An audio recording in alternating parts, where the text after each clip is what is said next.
Pessoal, o Estadão hoje divulgou áudios de um celular onde eles afirmam que era determinado uma investigação contra o ministro do Supremo, Alexandre de Moraes. O próprio Deltan Dallagnol, que é procurador, ex-procurador da Lava Jato, hoje ele gravou um vídeo onde o título do vídeo é Bomba, Trump está investigando o patrimônio de autoridades brasileiras. Ou seja, o Donald Trump não vai deixar passar barato. Lá nos Estados Unidos, talvez uma das bombas mais relevantes, que é o caso Felipe Martins, acabou de explodir.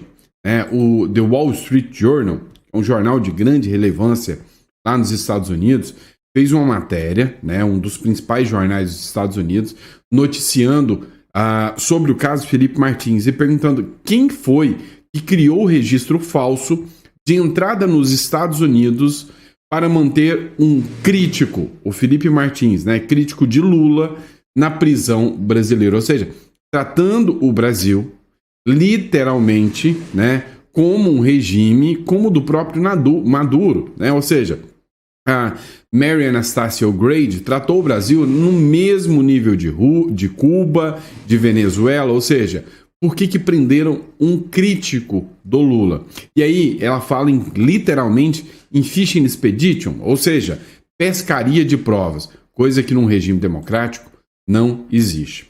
Vamos falar também sobre o caso do Felipe Barros. Ele se manifestou depois da decisão do ministro Supremo Alexandre de Moraes de colocar o Felipe Barros dentro de uma investigação que pode levá-lo à prisão.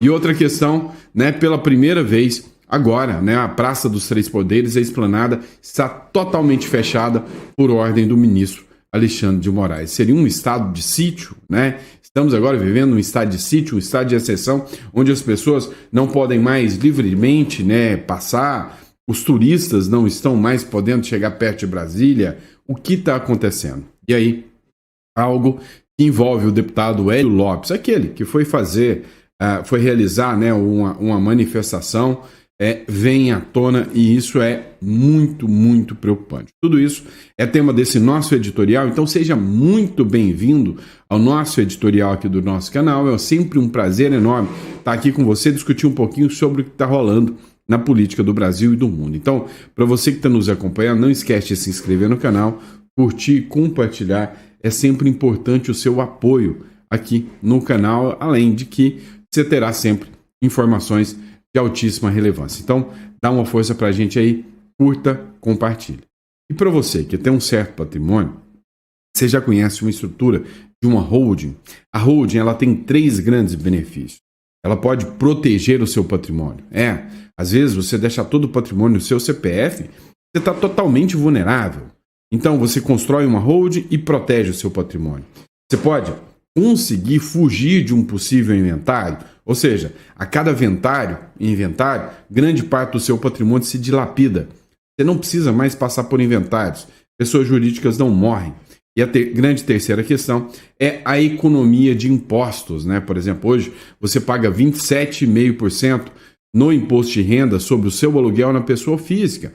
Não tem como mais mudar. Agora, com a reforma tributária, com o IBS e a CBS, o imposto vai passar dos 35% sobre aluguel. Você precisa pejotizar isso e reduzir impostos. Então, esse tipo de serviço vai estar disponível aqui. Quem clicar no link aqui vai marcar uma reunião com o nosso escritório. A gente está aqui para poder te dar toda essa assessoria e consultoria financeira e patrimonial para você. Combinado? Agora, dito isso, vamos para a matéria. Vem comigo. É o seguinte, pessoal. Está pipocando lá nos Estados Unidos uma matéria do Wall Street Journal sobre o Felipe Martins. Na semana passada, o Felipe Martins deu seu depoimento e o seu depoimento circulou aí o Brasil afora. Agora, começa a circular o mundo. Vamos lá, matéria do Paulo Figueiredo Show, internacional, lawfare, ou seja, quem falsificou o registro de entrada nos Estados Unidos de Felipe Martins? Pergunta o Wall Street Journal. Quem falsificou o registro? Wall Street Journal expõe uma adulteração de documentos do CBP Orlando para manter crítico de Lula preso no Brasil. O registro falso de entrada de Martins nos Estados Unidos apareceu 2 vezes no site oficial desde 2024. A jornalista Mary Anastasia O'Grady questiona a motivação para inventar uma viagem ao Felipe Martins que não aconteceu. O ex-assessor de Bolsonaro, além de tudo, ficou 183 dias preso por Alexandre de Moraes, baseado o quê? Num documento falso. A matéria do Wall Street Journal tratou exatamente disso. O Ivan Kleber, que é o correspondente de Londres, ele fez uma publicação também, onde ele falou justamente dessa publicação do Wall Street Journal. Escuta só. A deterioração da democracia brasileira é preocupante e mais. Registros falsos ajudam na acusação duvidosa do Brasil contra um aliado de Bolsonaro. É o que diz um artigo de opinião publicado pelo Conselho Editorial do jornal Wall Street Journal na noite deste domingo, dia 27, sobre o caso Felipe Martins. Vou ler aqui um trecho da matéria.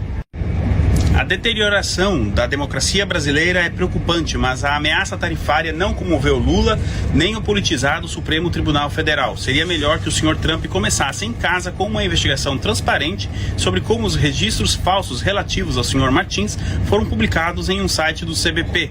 Depois desapareceram e reapareceram.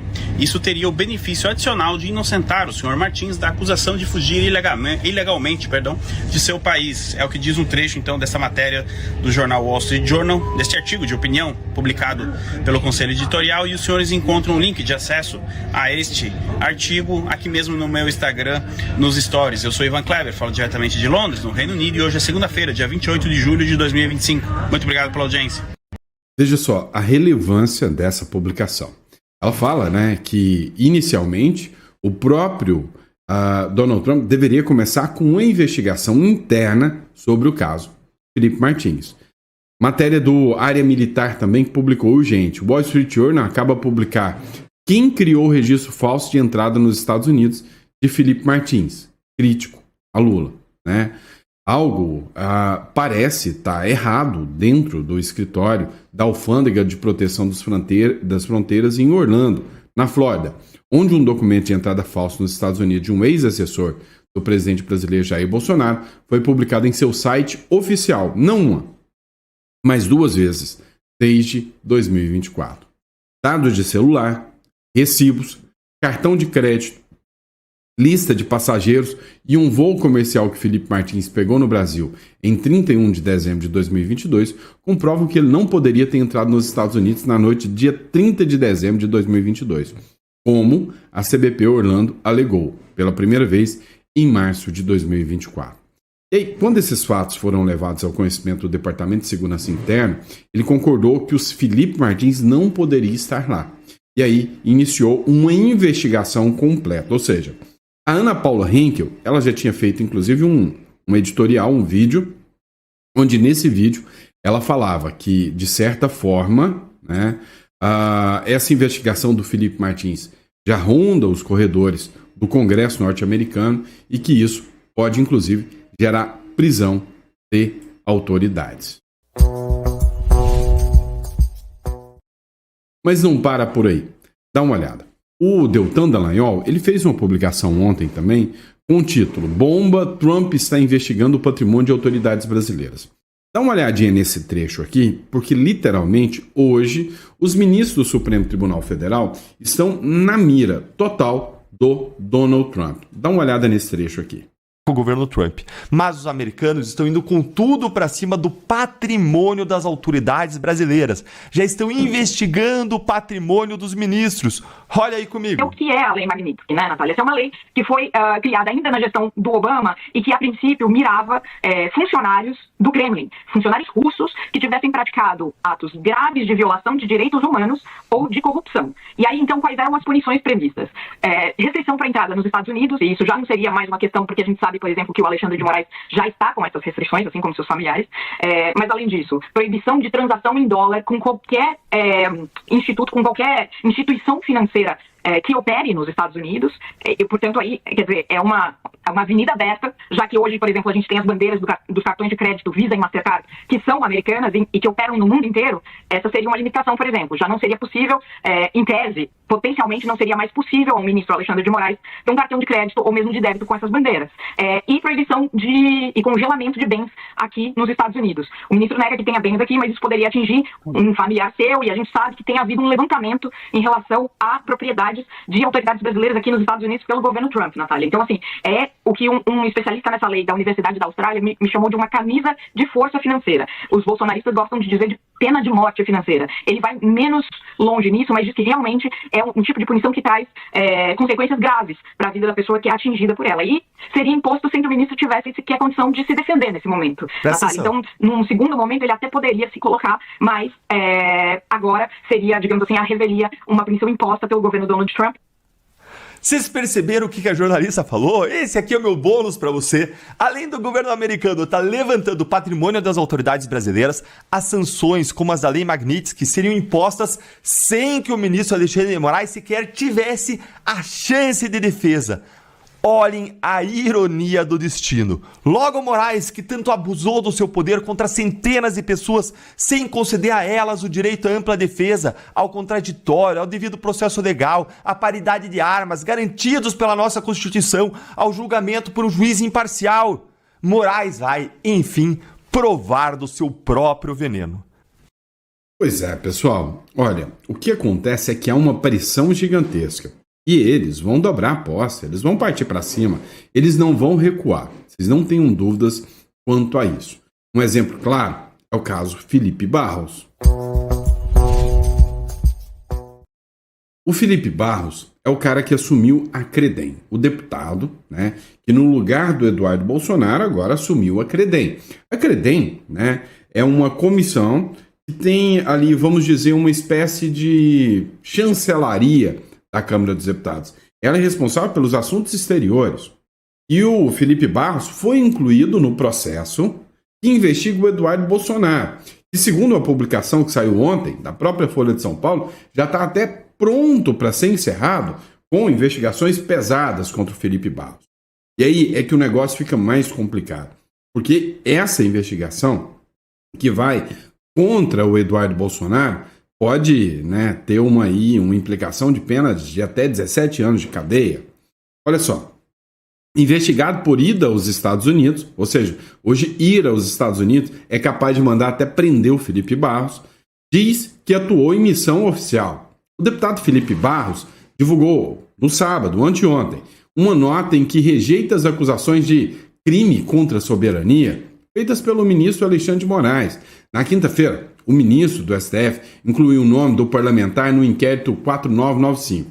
É o mesmo inquérito que investiga o Eduardo Bolsonaro, né, crimes contra o Estado de Direito.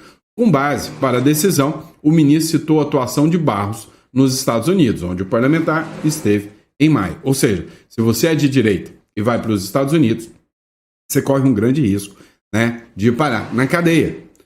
Deputado se manifesta após ser incluído por Moraes em investigação. Incluído no inquérito, ele disse o seguinte: embora até o momento não tenha sido citado formalmente no inquérito em questão, esclareço que foi aos Estados Unidos em missão oficial da Câmara dos Deputados, autorizado pela presidência da Casa.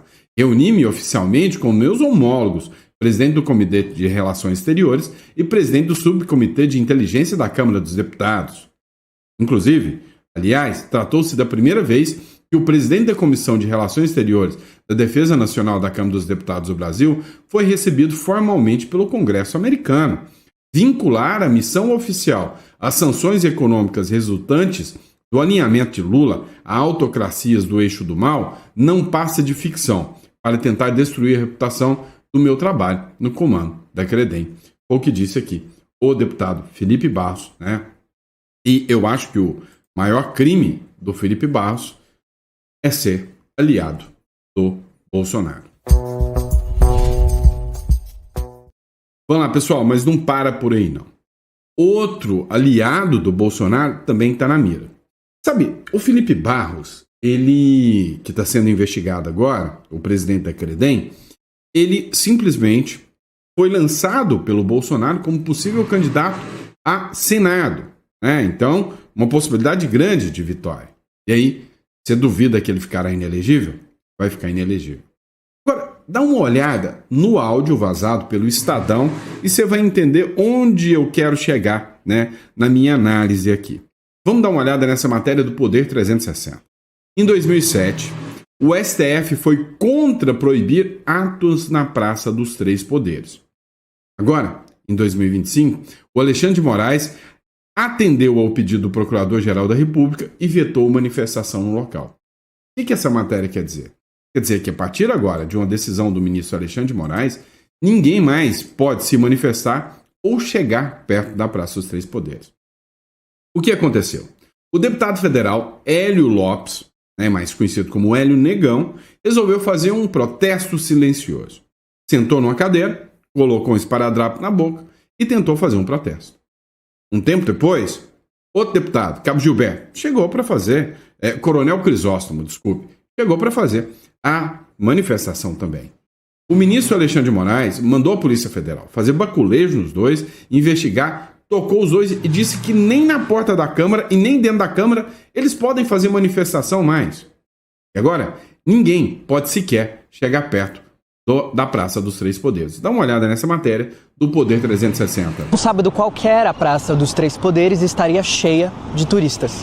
Mas 26 de julho, por ordem dada na sexta-feira, 25 de julho, o ministro Alexandre de Moraes, do Supremo Tribunal Federal, ordenou que a Praça dos Três Poderes, na capital Brasília, fosse fechada e agora está vazia, a não ser pela polícia. Durante a tarde, a polícia também instalou uma faixa adicional de grades de contenção. E segundo a PM, não há previsão de retomada das atividades turísticas até segunda ordem. Estou em frente à praça, onde o acampamento iniciado pelo deputado federal Hélio Lopes, do PL Rio de Janeiro, foi retirado pela PM. Hélio deixou o local na madrugada desse sábado, 26 de julho, por ordem imediata de remoção dada pelo ministro. O congressista, conhecido aliado do ex-presidente Jair Bolsonaro, do PL, fez protesto solitário no local, com um esparadrapo tampando a boca, vestindo uma camiseta com a bandeira de Israel e declarou estar em jejum de palavras. Segundo o magistrado, a decisão busca prevenir novos episódios semelhantes ao de 8 de janeiro. Para garantir a segurança pública e evitar novos eventos criminosos semelhantes aos atos golpistas ocorridos em 8 de janeiro de 2023, determina a proibição de qualquer acampamento em um raio de 1 quilômetro da Praça dos Três Poderes, esplanada dos ministérios. E, obviamente, em frente aos quartéis das Forças Armadas, escreveu Moraes na decisão. Vamos lá. Será que o ministro Alexandre de Moraes ou qualquer outro integrante do Supremo Tribunal Federal determinou o cancelamento dos descontos em folha dos aposentados para evitar novas fraudes? Acho que não, né? Será que em algum momento, determinou-se que deputados que eram alvos de mensalão e petrolão não possam mais lidar com emendas e recursos públicos para evitar, literalmente, o desvio de verbas públicas? Bem, não. Agora, o risco de um novo 8 de janeiro, esse é perigoso demais. Por quê? Por causa de uma manifestação de um deputado. Agora, o Estadão escancarou o quanto a imprensa é um braço do próprio sistema. Eu quero que você preste atenção nessa matéria e você verá onde essa matéria quer chegar. Escuta comigo. Mais de 7 mil arquivos foram extraídos do celular de Bolsonaro pela Polícia Federal. O conteúdo desse telefone nunca veio a público, até esse momento. Ô Técio, confirma se é verdadeira essa notícia aí, dá um retorno pra mim. Indício de desvio de recurso público? O que é isso? A galera tá me pressionando aí, com medo de prejudicar até o senhor mesmo, nas decisões lá. Vocês viram? Quando o cara não teme, não, peraí, indício de desvio de dinheiro público? O que é isso? Não tem nada disso, Tanto é que até hoje ele não é acusado de nada disso, diferente de outros presidentes por aí. Cada um teve acesso com exclusividade aos arquivos que incluem conversas de WhatsApp, mensagens de áudio, vídeos e documentos. Uma das conversas mostra que Bolsonaro orientou o deputado Hélio Lopes, do PL do Rio de Janeiro, a assinar o pedido de uma abertura... Opa, como é que é? Qual deputado mesmo? Peraí, Hélio Lopes? O mesmo da investigação da manifestação? Entendi. Peraí, então quer dizer que são mais de 700 mensagens há anos e anos que estão na mão da Polícia Federal, Não sei quantos gigabytes de mensagem, e aí, de repente, depois de uma manifestação do Hélio Lopes, a Polícia Federal deixa vazar uma informação de que o Bolsonaro orientou o Hélio Lopes a assinar a CPI de abuso de autoridade para poder investigar e pegar o Alexandre de Moraes. De CPI de abuso de autoridade de ministros do Supremo Tribunal Federal. A iniciativa mirava diretamente o ministro Alexandre de Moraes. Hélio Lopes enviou uma mensagem de áudio a Bolsonaro em 26 de abril de 2023, perguntando a opinião do ex-presidente sobre o assunto. Boa noite, presidente. A galera tá me pressionando aí, porque Eduardo, todo mundo assinou essa CPI de abuso de autoridade do TSE e do STF. E eu não assinei até agora porque, não queria entrar nessa bola dividida, com medo de prejudicar até o senhor mesmo, nas decisões lá. O que o senhor acha aí, mais ou menos?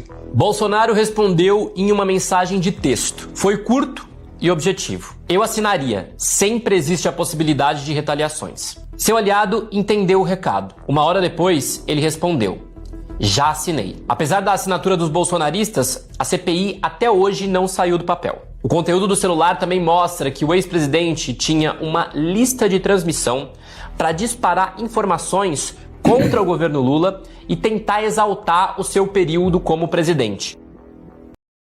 Vem cá, o Lula tem uma lista de transmissão para espalhar, informações contra o Bolsonaro. Qual que é a lista de transmissão?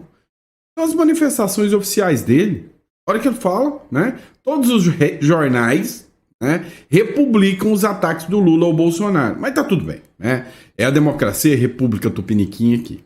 Agora, alguém aí tem dúvidas? Me respondam se realmente esse avanço,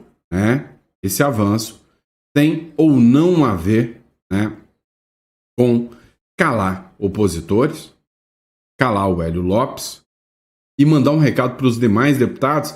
Quem ousar se manifestar contra a democracia, ora, estará em mais um inquérito. Nós vamos pegar vocês todos que já conversaram com o Bolsonaro. Deu para entender isso? E aí a gente regressa naquele ponto crucial, da discussão em relação ao Tarcísio de Freitas. Tá, ontem, ou melhor, hoje, foi o editorial de hoje de manhã, às vezes eu até me perco aqui. Eu falei sobre o Tarcísio de Freitas, que ele estava num evento da XP, e lá era um evento para tratar com empresários. Talvez nem todos bolsonaristas, e que o Tarcísio não usou no discurso, a anistia, não usou no discurso, onde ele criticava as tarifas do Trump, defendendo para os empresários, ele não usou o argumento também, das ações do ministro Alexandre de Moraes. Ou seja, ele nunca vai para cima do STF. E eu disse, olha, eu concordo com o Tarcísio, não é hora do Tarcísio ir para cima dessa forma. Essa moça aqui, a Fabiana Barroso, ela escreveu o seguinte: governadores e demais. No evento da XP, dias após Moraes mandar prender deputado que se manifestava pacificamente e humilhar o governador do DF, escancaram uma covardia nacional. Fingem normalidade enquanto o país vive sob um regime de exceção. São cúmplices da tirania, todos sem exceção. Olha, eu já disse que a gente sabe o que está acontecendo no Brasil e tapar os olhos contra isso é hipocrisia. Tá? Agora, vem cá. Eu já disse para vocês que a gente tem que manter alguns ilesos. Vou te dar um exemplo. O Paulo Figueiredo desceu além em cima do Nicolas, falando que o Nicolas deveria ser mais radical. O Eduardo Bolsonaro falou que o Nicolas deveria gritar. O Nicolas está no Brasil, gente. O Nicolas não está nos Estados Unidos, não. E se o Nicolas começar a gritaria aqui, ele vai preso. Ele vai preso. Então, sim, tem que ter a articulação, mas aqui dentro você tem que saber muito bem o que você fala. Esse é o Brasil de hoje em dia. E eu estou falando racionalmente. Olha, o Adrilles Jorge também fez algumas críticas, né, aos governadores. Dá uma olhada na crítica do Adrilles aqui.